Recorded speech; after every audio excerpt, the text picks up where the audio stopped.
Assalamualaikum dan salam sejahtera kepada tuan-tuan dan puan-puan yang dikasihi.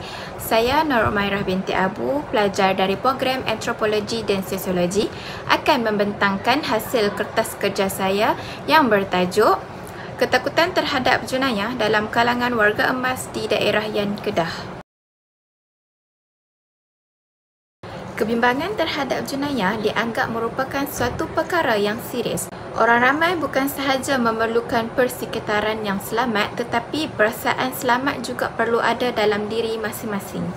Ketakutan terhadap jenayah boleh berlaku kepada setiap individu tanpa mengira umur, jantina dan bangsa. Jadi, kajian ini akan memfokuskan kepada ketakutan terhadap jenayah dalam kalangan warga emas di daerah Yan.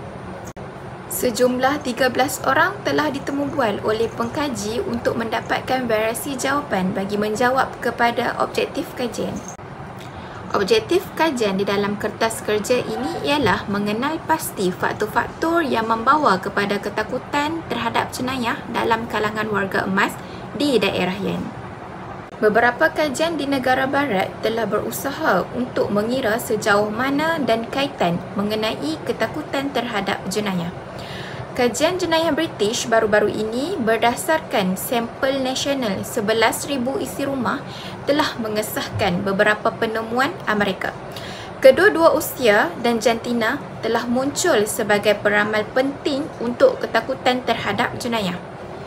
Wanita melaporkan lebih banyak ketakutan daripada lelaki dan wanita tua lebih takut daripada lelaki tua.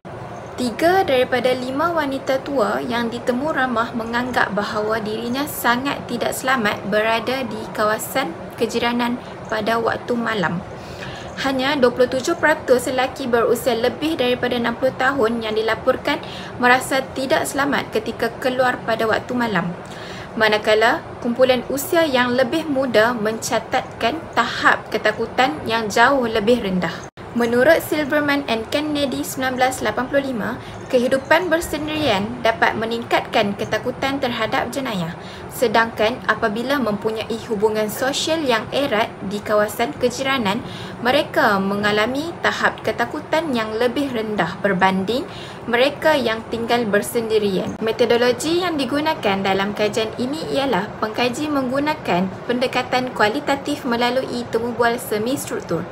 Temubual semi-struktur ialah interaksi yang berlaku antara dua hala yang bertujuan untuk mengumpul maklumat kajian daripada responden secara formal. Hasil kajian mendapati beberapa faktor ketakutan terhadap jenayah dalam kalangan warga emas di daerah Yan, iaitu faktor usia dan fizikal, faktor jantina dan faktor tinggal bersendirian. Menurut informan A yang berusia 69 tahun, beliau menyatakan perasaan takut terhadap jenayah disebabkan oleh faktor tinggal berseorangan. Selain itu, beliau juga menyatakan faktor umur menjadi punca beliau takut terhadap jenayah kerana sudah tidak mempunyai daya untuk melawan penjenayah sekiranya diserang. Oleh itu, faktor tinggal berseorangan memang boleh dikaitkan dengan ketakutan terhadap jenayah. Hal ini disebabkan mereka tidak mempunyai orang yang lebih muda untuk dijadikan tempat bergantung dan membantu sekiranya berlaku kejadian yang tidak diingini. Menurut informan B yang ditemubual mengatakan dirinya takut terhadap jenayah dan merasakan dirinya tidak selamat dan bila-bila boleh menjadi mangsa jenayah. Beliau menyatakan antara faktor utama ketakutan terhadap jenayah ialah dirinya seorang wanita. Terdapat perbezaan antara informan C dan informan D di mana informan C, seorang wanita, menyatakan perasaan tidak takut terhadap jenayah kerana beliau tidak mempunyai sebarang penyakit serius.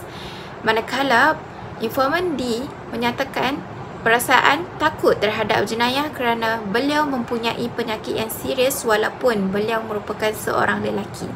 Kesimpulannya, secara keseluruhan melalui dapatan kajian yang dibentangkan, maka dapatlah dirumuskan mengenai ketakutan terhadap jenayah dalam kalangan warga emas.